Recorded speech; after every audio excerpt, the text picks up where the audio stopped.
అనకాపల్లి పార్లమెంట్లో 7 అసెంబ్లీ నియోజకవర్గాల్లో YCP party నాయకులపైన ఉన్న ఆరోపణలు, వాళ్ళు ఏ విధంగా అవినీతి అక్రమాలు చేశారో ఒకసారి చూద్దాం.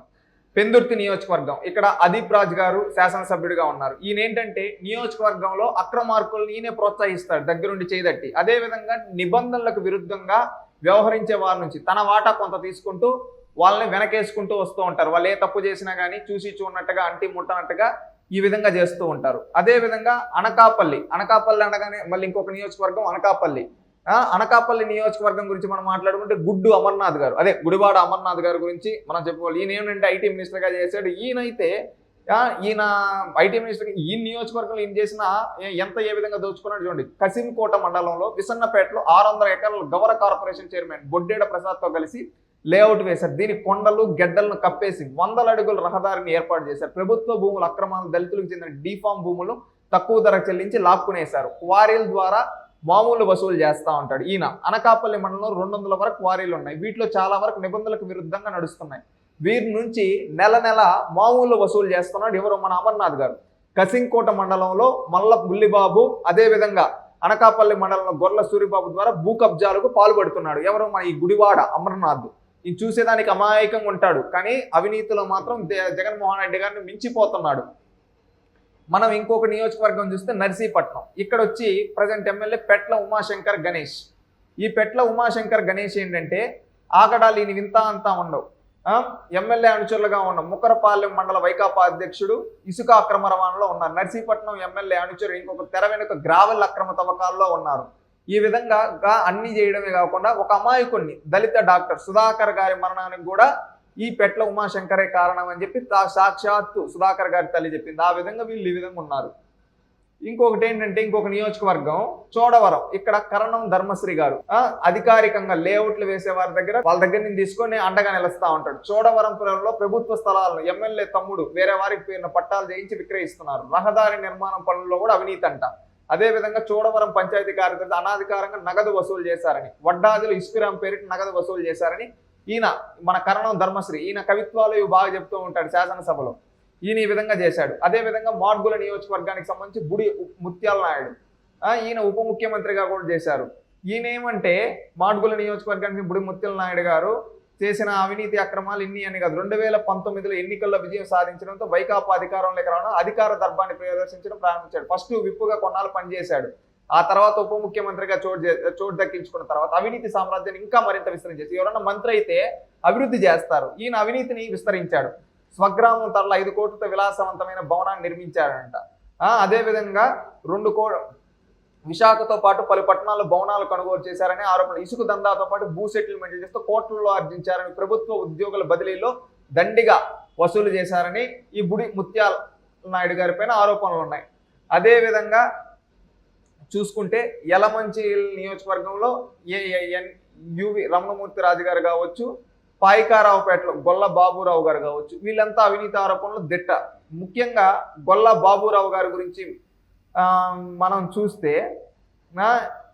ఈయన భారీగా అక్కడ 10 సంఖ్యలో ఆధునీకరించే రోడ్ల కాడ కావచ్చు, వీటి దగ్గర అన్ని దగ్గరలా అవినీతి ఆరోపణలు చేశారని గొల్ల బాబురావు గారి పైన ఉన్నాయి.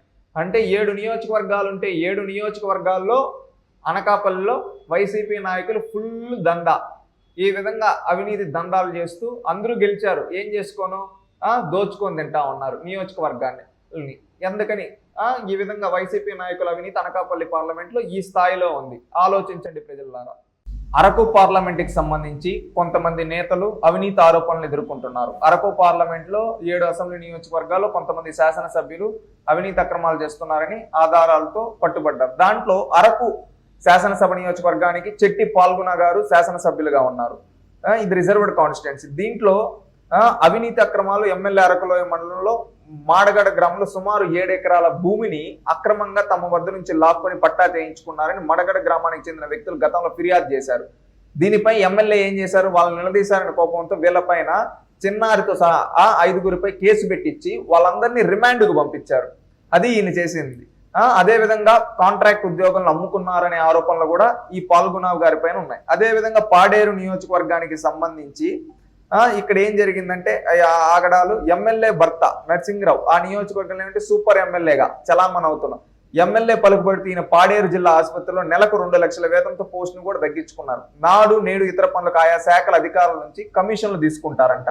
అదేవిధంగా నియోజకవర్గం పరిధిలో నల్లరాయకవారాల నుంచి కూడా కమిషన్ల రూపంలో పెద్ద మొత్తాలు వసూలు చేస్తారని, పాడేరు పట్టణంలో ఓ 6 అంతస్తుల భవంతిని నిర్మించారని చెప్పి ఈయన పైన ఆరోపణలు ఉన్నాయి. ఇది వీళ్ళు పాడేరు నియోజకవర్గానికి సంబంధించి. అదేవిధంగా రంపచోడవరం నియోజకవర్గానికి సంబంధిస్తే అక్కడ టోటల్ ఎమ్మెల్యే పేరుకు మాత్రం ప్రేక్షక పాత్ర. అక్కడ మొత్తం ఎమ్మెల్సీ అనంతబాబు చేతిలోనే పనులన్నీ జరుగుతూ ఉంటాయి. అదేవిధంగా జైలుకెళ్ళి కూడా వచ్చాడు ఈయన. అయినప్పటికీ ఈయన ఆగడాలు ఎక్కడా ఆగడం లేదు. నియోజకవర్గంలో ప్రజాప్రతినిధులు, నాయకులు, కార్యకర్తలు ఏ పని కోసమైనా ఆయన వద్దకు వెళ్లాల్సిందే. ఒకవేళ ఎమ్మెల్యే వద్దకు వెళ్తే మాత్రం ఆ పని చేయొద్దంటూ హుకుం జారీ చేసి మొత్తం వ్యవస్థను మొత్తం చేసుకొని గంజాయి ఇలాంటి అనేక వ్యాపారాలు ఈ అనంతబాబు రంపచోడవరం నియోజకవర్గంలోనే కాదు ఆ అరకు పార్లమెంట్ లో కొనసాగిస్తూ ఉన్నాడు. అదే విధంగా ఇంకొంతమంది ఏంటంటే ఇదే నియోజకవర్గ సాలూరు నియోజకవర్గానికి సంబంధించి ఈ పార్లమెంట్ లో పిడికి రాజన్న దొర గారు ఎమ్మెల్యేగా ఉన్నారు. కానీ ఈయన ఎమ్మెల్యే రాజన్న దొర ఉప ముఖ్యమంత్రి పదవిలో ఉన్నప్పటికీ కూడా అధికారం అంతా విజయనగరం జడ్పీ చైర్మన్ మజ్జి శ్రీనివాసరావు అంటే చిన్న శ్రీను చేతుల్లోనే ఉంది. నియోజకవర్గంలో ఏ పని జరగాలన్నా, అభివృద్ధి పనుల నిధులు, ఏ పని బిల్లులు, అధికారుల బదిలీలు ఏదైనా కానీ ఆ చిన్న చేతిలో ఎమ్మెల్యే అయిన పదవి చేపట్టిన తర్వాత 17 ఏళ్లుగా ఇదే తంతు కొనసాగి నియోజకవర్గ భారీ సభలు నిర్వహించాలన్నా కానీ చిన్న శ్రీను అనుమతితోనే ఆయన కన్నుసన్నల్లో ఈయన చేస్తూ ఉన్నారు ప్రజెంట్ ఎమ్మెల్యే. ఆ విధంగా అయిపోయింది. అదే విధంగా సాలూరు నియోజకవర్గం మొత్తం ఒక చిన్న శ్రీను అనే వ్యక్తి చేతుల్లో పడిపోయింది. అదే విధంగా పాలకొండ నియోజకవర్గానికి సంబంధించి కళావతి గారు ఉన్నారు. ప్రత్యేకంగా అనుచరులు ఈ విధంగా దోచుకుంటున్నారని ఆరోపణలు ఉన్నాయి. బూర్జా సీతంపేట మండలం సరిహద్దులో 30 ఎకరాల గిరిజన భూములు బినామీల పేరిట కొనుగోలు చేశారు. ఇక్కడ ఫామ్ హౌస్ నిర్మించారని కూడా ఈ కళావతి గారి పైన పాలకొండ నియోజకవర్గం ఆరోపణలు ఉన్నాయి. అదే విధంగా మనం చూస్తే కురుపం అంటేనే మనకు పుష్ప శ్రీవాణి గారు. ఈమె టిక్ టాక్ వీడియోలు బాగా చేస్తూ ఉంటారు. ఈమె పైన కూడా అనేక అవినీతి ఆరోపణలు ఉన్నాయి. మన పుష్ప శ్రీవాణి గారి పైన ఏంటంటే ఈమె గతంలో మంత్రిగా చేశారు. మంత్రిగా చేసి ఈమె నియోజకవర్గానికి చేసింది ఏమి లాంటిది కానీ వీడియోస్ లో మాత్రం బాగా ఎక్కువ వీడియోలు చేశారని కూడా అటు ఈ పనికొచ్చే వీడియోలు కాదు, పనికిరాని వీడియోలు. ఈమె గిరిజన శాఖ మంత్రిగా కూడా చేశారు. ఈయన భర్త పరీక్షిత్ రాజు వైకాపా అరకు పార్లమెంట్ నియోజకవర్గ అధ్యక్షుడు. ఈయన ఈ విధంగా వీళ్ళ కుటుంబానిపైన ఏంటంటే వ్యవహారాలని భర్తే చూసుకుంటాడు. ప్రస్తుతం చిన్నమేరంగిలో పలు పథకాలకు సంబంధించి నిధులతో నిర్మించారని ఆరోపణలు. ప్రస్తుతం చిన్నమేరంగిలో ఉన్న నివాసాన్ని ఐటీడీఏ ఇంజనీరింగ్ అధికారులు పలు పథకాలకు సంబంధించి నిధులతో నిర్మించారని ఆరోపణలు ఉన్నాయి. అదేవిధంగా జిఎం వలస ఎంపీడీ కిరణ్ కుమార్ దగ్గర పెద్ద మొత్తంలో డబ్బులు తీసుకుని 2000 నుండి ఐటీడీఏ డీడీగా డిప్యూటేషన్ పై నియమించారని కూడా వీళ్ళపైన ఉప ముఖ్యమంత్రి అయిన తర్వాత విశాఖ, హైదరాబాద్ లో ఇళ్ల స్థానాలు కొనుగోలు చేశారని కూడా ఆరోపణలు ఉన్నాయి. నియోజకవర్గంలో మంజూరైన అభివృద్ధి పనుల్లో గుత్తేదారుల నుంచి కమిషన్లు తీసుకుంటారని కూడా మన పుష్ప శ్రీవాణి గారి పైన ఆరోపణలు ఉన్నాయి. ఇవి మాత్రమే కాకుండా ఇంకొక నియోజకవర్గం పార్వతీపురం నియోజకవర్గానికి సంబంధించి అవినీతి ఆరోపణలు కొంతమంది అధికారులు ఎదుర్కొంటూ ఉన్నారు. దాంట్లో ఏంటంటే మొత్తంగా ఎమ్మెల్యే అన్నయ్య యలజంగి రవికుమార్ బల్జిపేట జడ్పీటీసీ సభ్యుడు. ఆయన క్రియాశీలకంగా పనిచేసి ఏ పని జరిగినా కానీ ఇతనితో పాటు ఎమ్మెల్యే మరో సోదరు కన్సల్లోనే జరగాలి. బల్జిపేట మండలం నారీపేటలో 47 ఎకరాల విషయంలో దళితులు దొరలకు మధ్య వివాదం నడుస్తుంది. ఎమ్మెల్యే దళితులు కొంత మొత్తం ఇచ్చి వారి నుంచి భూపట్టాలు తీసుకున్న ప్రస్తుతం ఇది ఆయన స్వాధీనంలోనే ఉంది. ఈ విధంగా అవినీతి ఆరోపణలు చేశారని చెప్పి పార్వతీపురం మండలంలో బాలగుడప పంచాయతీలో సుమారు 20 ఎకరాల చెరువులు అనుచరుల పేరు మీద రిజిస్ట్రేషన్ చేయించుకున్నారు. ఇక్కడ ఎకరా 1 కోటి వరకు పలుకుతుందని కూడా ఆరోపణలు ఉన్నాయి. ఈ విధంగా అరకు పార్లమెంటుకు సంబంధించి అనేక మంది వైసీపీ పార్టీ నాయకులు ఈ విధంగా దోచుకు తిన్నారు అని చెప్పి ఆరోపణలు అదే విధంగా ప్రూవ్ అయినట్టు కొన్ని ఉన్నాయి. ఇది total Araku parliament over view.